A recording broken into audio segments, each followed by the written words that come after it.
श्री शिवलीलामृत कथासार अध्याय 3. या अध्यायाचे वाचन घरातील प्रमुख माणसाने रात्रीच्या प्रथम प्रहरी रोज वाचल्यास किंवा ऐकल्यास भूतबाधा नाहीशी होईल. अध्याय 3. मित्रसह राजाची कथा. श्री गणेशाय नमः. हे भक्तहृदय विश्राम मंगलधामा शिवा. सृष्टी हे फळ असणारा तू वृक्ष आहेस. हे षडानन जनका, मदन दहना, बाललोचना भवभंजन त्रिपुरांतका. हे सद्योजात वामदेव, तत्पुरुष ईशान, अर्धनारी नटेश्वरा. गंगाधरा गिरीशा, सर्पभूषणा सर्वव्यापका. तू निरंजन गुणत्रय विरहित. तू नामानामाच्या अतीत असून तुझे स्वरूप दुधाच्या फेसाप्रमाणे शुभ्र आहे. एकदा नैमिषारण्यात सूत शौनकादिकांना कथा सांगतात.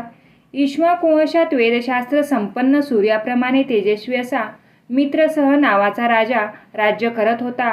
त्याने आपल्या विशाल शास्त्रास्त्र संपन्न सैन्यबळाने पृथ्वीला निर्भय केले होते. शत्रूलाही त्याचे भय वाटे. एकदा त्याने वनात शिकार करीत असताना असंख्य पशुपक्षाप्रमाणे एका राक्षसाला या सर्व धामधुमीत ठार मारले. राक्षसाच्या लहान भावाने संतापून राजाचं सूड घेण्याचे ठरवले.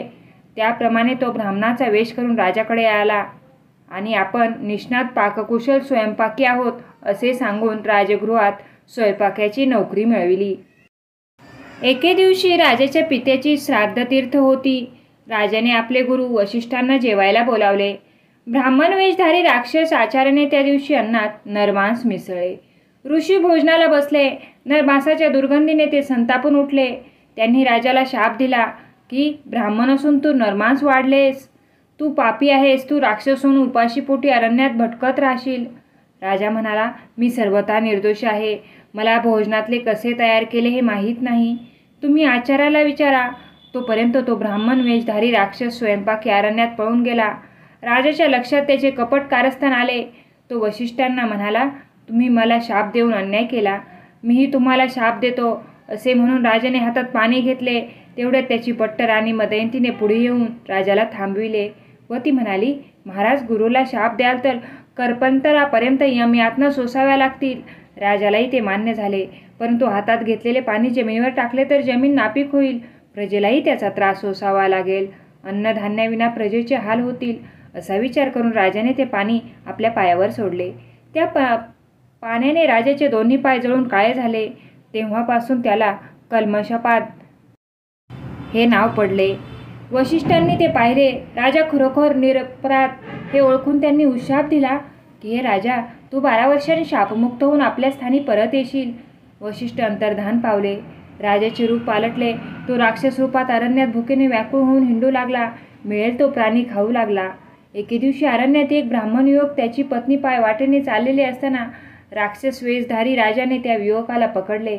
त्याच्या पत्नीने राजाला विनंती केली, तू राजा आहेस हे विसरू नको. गो ब्राह्मण प्रतिपालक आहे. याचे पाप तुला अनंत जन्म भोगावे लागेल. तुला स्वर्गप्राप्ती होणार नाही.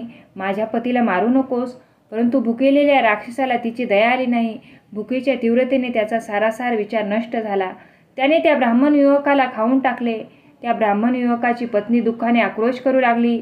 दुःखातिरेकाने तिने राजाला रडत रडत शाप दिला, हे राजा, तू आपल्या पत्नीजवळ शरीर सुखासाठी गेलास तर तुझा तात्काळ प्राण जाईल. माझा शाप ब्रह्मदेवही खोटा करू शकणार नाही. असे म्हणून तिने आपल्या पतीच्या अस्थी गोळा केल्या. चिता पेटवली आणि अस्थीसह स्वतः अग्नीत उडी घालून ती सती गेली. हे पाहून क्रूर राक्षस वेशधारी राजा हळहळला. परंतु वेळ निघून गेली होती. 12 वर्षे संपली. राजा वशिष्ठ ऋषींच्या शापातून मुक्त झाला. आपल्या नगरात येऊन राज्य करू लागला. एके दिवशी त्याने आपली पट्ट राणी मदयंतीला ब्राह्मण पत्नीने अरण्यात दिलेल्या शापाची गोष्ट सांगितली. राणीला वाईट वाटले. आपला वंश बुडाला म्हणून ती रडू लागली. राजाला तिने निग्रहाने ब्रह्मचर्य पाळण्याची विनंती केली की त्यामुळे राजाचे प्राणरक्षण तरी होईल. राजाला ते पटले. आपला वंश पुढे चालू राहावा यासाठी त्याने कुलगुरूला शास्त्रार्थ विचारला. वशिष्ठ ऋषींनी राजाच्या विनंतीवरून मदयंतीच्या ठिकाणी पुत्र उत्पन्न करविला. कारण गुरुकडून संतती प्राप्त करून घेता येते. पुढे राजा अरण्यात राहू लागला. तो अरण्यात हिंडत असताना त्याचे मागे पिशाच्य दिसले. पूर्वी राजाने राक्षस होऊन शाप भोगत असताना जी ब्राह्मण दाम्पत्ये मारली होती ती ब्रह्महत्या त्याचे मागे लागली होती. राजाने अनेक व्रते, दाने, तीर्थयात्रा, तप केले, परंतु ब्रह्महत्या त्याची पिछा सोडित नसे. एकदा राजा विश्रांतीसाठी एका वृक्षाखाली बसला असता. नेहमीप्रमाणे पिशाच होऊन ब्रह्महत्या पाठीशी होतीच. तेथून गौतम ऋषी आपल्या शिष्यासह संचार करीत आले. राजाने धावत जाऊन गौतम ऋषींचे पाय धरले. गौतम ऋषींनी राजाचे कुशल विचारले. राजा म्हणाला, आपल्या कृपेने राजा प्रजा सुखी आहे. मी व्यक्तिगत दुःखी आहे. त्यानंतर राजाने गौतम ऋषींना आपली पूर्वकर्मे निवेदन केले. गौतम मुनी म्हणाले, भूमीवरील दुसरे कैलास म्हणून ज्या क्षेत्राचा महिमा आहे त्या गोकर्ण क्षेत्रावरून मी आलो आहे. तिथे प्रत्यक्ष शिव भगवान कैलासपती ओंकार रूपाने भवानीसह नांदत असतात. तेथे लक्ष्मीसह जनार्दन, व्यास, वशिष्ठ, भृगु, परशुराम तप करीत असतात. देव, राक्षस, किन्नर सेवा करतात. नारद, तुंबरू येथे शिवलीला गातात. अष्टनायिका नृत्य करतात. ऋषी वेदघोष करीत असतात. त्या शिवस्थानाच्या पूर्व दरवाज्यावर ऐरावतावर बसून इंद्र, दक्षिणेला यमराज, पश्चिमेला वरुणराज व उत्तरेला कुबेर रक्षणासाठी तत्पर असतात. शिवमूर्तीभोवती कात्यायनीचे आवरण आहे. अष्टभैरव, 12 आदित्य, 11 रुद्र, अष्टवसू, नवनिधी, दिक्पाल यांची वस्ती असते. देवतांचे समुदाय शिव हर हर शिव हर असे गरजत असतात. मीही तिथेच असतो.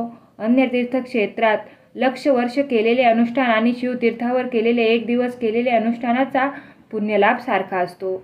अमावस्या, संक्रांत, सोमवार, प्रदोष, पर्वकाळ, शिवरात्र या दिवशी येथे समुद्र स्नान केल्याने सर्व तीर्थाचे फळ मिळते. पूर्वी रावण, कुंभकर्ण, बिभीषण यांनी येथेच तप केले. येथील मोक्षदायक शिवलिंग रावणाने कैलासाहून आणले. गजाननाने त्याची स्थापना केली. शिवलिंग स्थापनेची पुरातन कथा सूत सांगू लागले. रावणाची माता कैकशी रावणाच्या कल्याणासाठी संपूर्ण विजय प्राप्तीसाठी रोज 5 धान्याचे पीठ करून त्याचे शिवलिंग करून पूजा करीत असे. इंद्राने एकदा द्वेषबुद्धीने ते शिवलिंग समुद्रात नेऊन टाकले. कैकसीने अन्न पाण्याचा त्याग केला. हे पाहून रावणाने आईला सांगितले की मी कैलासावर जाऊन तपश्चर्या करून शिवाचे आत्मलिंगच तुला पूजेसाठी आणून देतो. रावण 14 विद्या 64 कला निष्णात होता. त्याने वेदांचे भाग करून सारासार निवडले. त्याने शंकराला प्रसन्न करून घेण्यासाठी आपले मस्तक आपल्या हातांनी तोडून आपल्या शिराच्या तारा त्याला जोडून ताल स्वरयुक्त राग रागिणीचे संगीत तयार केले आणि त्यातून भगवान शंकराची स्तुती केली. संगीताच्या स्तुतीच्या प्रभावाने शंकर भगवान प्रसन्न झाले.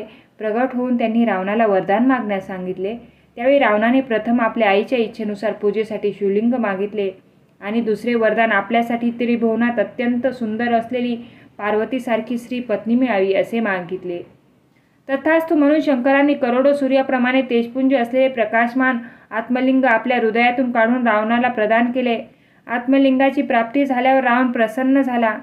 पार्वतीसारखी सुंदर स्त्री मिळावी या त्याच्या मागणीसाठी भगवान शिव म्हणाले, पार्वतीसारखी सुंदर स्त्री त्रिभुवनात दुसरी स्त्री ब्रह्मदेव निर्माण करू शकला नाही, म्हणून तू पार्वतीलाच घेऊन जा. असे म्हणून पार्वतीला रावणाच्या स्वाधीन केले. रावणाला अत्यानंद झाला. एका हातात आत्मलिंग, खांद्यावर पार्वतीला घेऊन रावण शिवाला वंदन करून आपल्या राजधानीच्या मार्गाने चालू लागला. हे पाहून शिवपुत्र गणेश, कार्तिकेय, नंदी, स्कंद, वीरभद्र शंकराला म्हणाले, आदिनाथ, हा कसला भोळेपणा, उदारता, प्रत्यक्ष आदिमाया रावणाला देऊन टाकली. रावण कसा आहे तुम्हाला माहीत नाही का? यावर शंकर त्यांना धीर देत म्हणाले, काळजीचे कारण नाही. तिचा रक्षण करता भगवान विष्णू आहे. तो तिला रावणाच्या हातून मुक्त करण्यासाठी धावत येईल. इकडे रावणाच्या हाती सापडलेल्या पार्वतीने मुक्त होण्यासाठी भगवान विष्णूंचे स्मरण केले. हे असुरमर्दना, तू असुरवधासाठी दशावतार घेतलेस.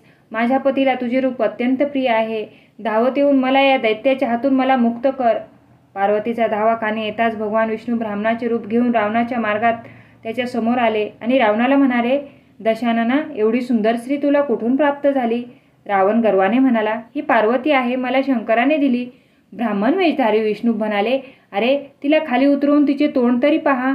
रावणाच्या मनात शंका आली. त्याने पार्वतीला खांद्यावरून उतरवून खाली ठेवले.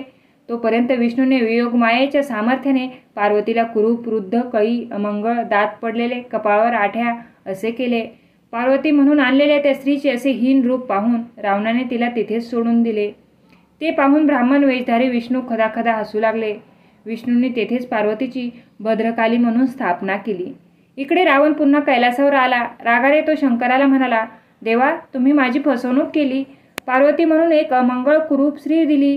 तेव्हा भगवान शंकर म्हणाले, पार्वती विविध खेळ करणारी आहे. ती तुला तिच्या असंख्य लीला करून असंख्य ब्रह्मांडे दाखवील आणि क्षणार्धात ती सर्व लपवून ठेवील. ती तुझ्या कायात येणारी नाही, तू तिला सांभाळू शकणार नाही.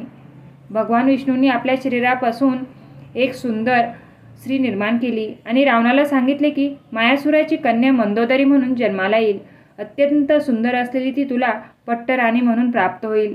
मायासूर तिचे तुझ्याबरोबर कन्यादान करतेवेळी तुला अमोघ शक्ती प्रदान करील.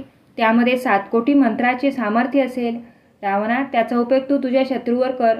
शंकराच्या सांगण्याने प्रसन्न चित्त झालेला रावण आत्मलिंग बरोबर घेऊन निघाला.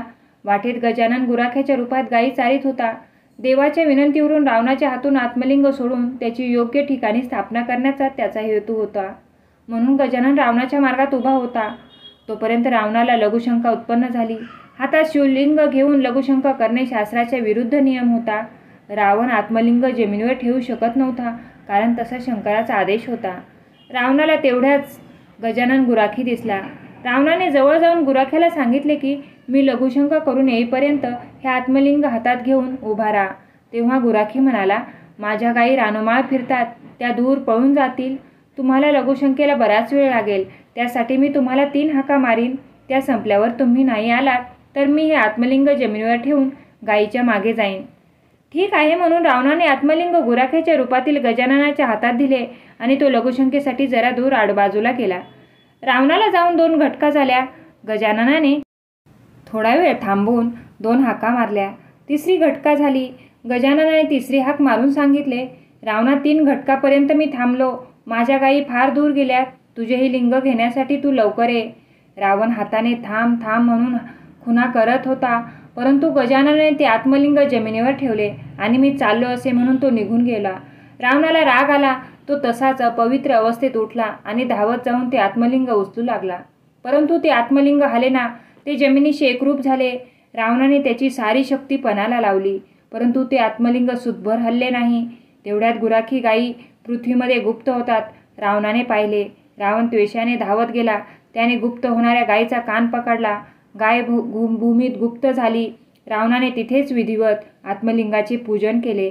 तेव्हापासून त्या स्थानाला गोकर्ण महाबळेश्वर हे नाव पडले. रावणाची माता तिथेच येऊन तिथेच नित्य शिवपूजन करू लागली. रावण, कुंभकर्ण, बिभीषण या सर्वांनी तिथेच शंकरांचे अनुष्ठान केले. भगवान शिवांच्या वरदानामुळे रावणाला अपार शक्तीचा लाभ झाला. त्याने देवांना जिंकले. मायासुराने आपली कन्या मंदोदरी रावणाला दिली आणि एक दिव्य शक्ती कन्यादानाच्या वेळी दिली. रावणाच्या असंख्य पुत्रापैकी इंद्रजित महापराक्रमी झाला. त्याने इंद्रालाही पराभूत केले. अनुष्ठानामुळे रावणाला प्रचंड धनलाभ झाला. असा हा गोकर्ण महाबळेश्वर तीर्थाचा महिमा आहे. गौतम मुनी म्हणाले, राजा, मिथिलापुरीच्या राजाने आयोजित केलेल्या यज्ञ समारंभासाठी आम्ही जात असताना एक चमत्कार पाहिला. तिथे एक अपवित्र चांडाळ योनीतील स्त्री, जी आंधळी, कुष्ठ रोगी, हातपाय, नाक, कान सडलेल्या अवस्थेत जमिनीवर पडली होती. तिच्या शरीरावर पुरेसे वस्त्र नव्हते. अन्न पाण्याविना तडफडत होती. तिचा अंतिम समय आल्यावर भगवान शिवाने तिच्या आत्म्याच्या उद्धारासाठी विमान पाठविले. विमानात 4 शिवगण बसले होते. ते शिवलीला गात होते. त्यांना पाहून आम्ही विचारले, तुम्ही लोक कोणाच्या आत्म्याच्या उद्धारासाठी आला आहात? ते म्हणाले, त्या चांडाळ स्त्रीच्या उद्धारासाठी भगवान शिवाने आम्हाला मृत्यूलोकात पाठविले आहे. आम्ही विचारले, या चांडाळ स्त्रीने असे कोणते पुण्यकर्म केले की जिच्या उद्धारासाठी प्रत्यक्ष शिवाने विमान पाठविले? सुमित्रेची कथा. कैकेयी नावाच्या ब्राह्मणाला सुमित्रा नावाची सुंदर मुलगी होती. लहानपणी विवाह झाला आणि लवकरच विधवा झाली. तारुण्य अवस्थेत तिचा स्वतःवर संयम न राहिल्याने ती भ्रष्ट होऊन व्याभिचार करू लागली. तिच्या वागण्यामुळे आईबाप चिंतित झाले. त्यांनी तिला समजाविण्याचा प्रयत्न केला, परंतु तिने त्यांच्या सांगण्याकडे लक्ष दिले नाही. तिच्या अशा व्याभिचाराने ती एकदा गर्भवती झाली. तेव्हा लोक निंदा करू लागले. हे ऐकून मातापित्याने तिला घरातून घालवून दिले. ती फिरत फिरत एका धनवान शूद्राजवळ जाऊन राहू लागली. तिला पुष्कळ मुले झाली. त्या शूद्राच्या सहवासात राहून तिला मद्यपान, मांस खाण्याचे व्यसन लागले. नोकरांना घेऊन एके दिवशी तो शूद्र शेतावर गेला असता हिला मांस खाण्याची इच्छा झाली. भुकीच्या तीव्रतेने आणि मद्याच्या नशेत तिने नीट पाहिले नाही. बकरा समजून गायीच्या वासराच्या मानेवर सुरी चालविली. गायी हमरू लागल्या. तेव्हा तिने पाहिले आणि आपण बकरा समजून वासरू मारले. तेव्हा तिच्या तोंडून नकळत, शिव शिव, काय केले मी? नकळत पाप झाले. अर्धे अधिक मांस खाल्ले तिने, अर्धे खाल्ले बाहेर टाकले आणि वाघाने वासरू मारून खाल्ले असा बोभाटा केला. त्यानंतर ती मरण पावली. यमदूत तिला नरकात घेऊन गेले. तिला अनंत यातना दिल्यानंतर यमदूतांनी चित्रगुप्ताला विचारले, हिच्या नावावर काही पुण्यकर्म आहे का? चित्रगुप्त म्हणाला, नकळत गायीचे वासरू मारले तेव्हा वाईट वाटून तिने शिव शिव असे शब्द उच्चारले. हे ऐकून यमाने तिला चांडाळ योनीत जन्म दिला. ती जन्मापासून आंधळी कुरूप म्हणून जन्माला आली. तिच्या जन्मानंतर माता पिता मृत्यू पावले. अशी ती निराधार होऊन भटकत भीक मागत असताना वाटेने गोकर्ण क्षेत्राला काही यात्रेकरू चालले होते. त्यांच्याबरोबर गोकर्ण महाबळेश्वर तीर्थावर आली. भद्रावतीच्या मंदिराजवळ पडून ती अर्थपणे भीक मागत होती. शिवरात्र असल्याने तिला अन्न मिळाले नाही. एका भक्ताने बेलाचे पान तिच्या हातावर टाकले. खाण्याची वस्तू नाही म्हणून तिने ते भिरकावले. ते नेमके शिवलिंगावर पडले. अशा रीतीने शिवरात्रीचा उपवास, शिवभक्तांच्या संगतीत जागरण, शिवघोष तिच्या कानावर पडून तिला शिवस्मरण घडले. बिल्वदल फेकल्याने शिवपिंडीची पूजा घडली. असे तिच्या हातून पुण्य झाल्याने तिला न्यायला विमान पाठविले. ही गोष्ट सांगून गौतम ऋषींनी गोकर्ण महाबळेश्वराचे महात्म्य सांगितले आणि ते मित्रसह राजाला म्हणाले, राजा, तू सुद्धा गोकर्ण क्षेत्री जाऊन बिल्वदल वाहून शिवलिंगाची पूजा कर. त्याने तुझे सर्व पापे नष्ट होतील. असे सांगून गौतम ऋषी मिथिला नगरीकडे यज्ञासाठी निघून गेले. मित्रसह राजा लगेच गोकर्ण महाबळेश्वर येथे गेला. शिवरात्रीच्या दिवशी शिवपिंडीची यथासांग पूजा केली. शंकर भगवान प्रसन्न झाले. राजाचे ब्रह्महत्येचे पातक नाहीसे झाले. त्याचवेळी कैलासाहून एक विमान आले. शिवगण शिवस्तुती गात होते. वाद्ये सुस्वर वाजत होती. देव पुष्पवृष्टी करत होते. त्या विमानात राजा मित्रसहला शिवगणांनी बसविले. राजाचे रूप पालटले. प्रत्यक्ष भगवान शिवाचे रूप त्याला मिळाले. त्याला स्वरूपता मुक्ती मिळाली. श्रीधर स्वामी म्हणतात, हे पांडुरंगा, हे कैलासविलासा, श्रीधराला तूच वरदान देतोस. तूच पुढील कथा माझ्याकडून वदवून घे. श्रोत्यांनी अवधानरूपी अलंकार या श्रीधराला देऊन त्याचा गौतम करावा. अध्याय 3 समाप्त. धन्यवाद.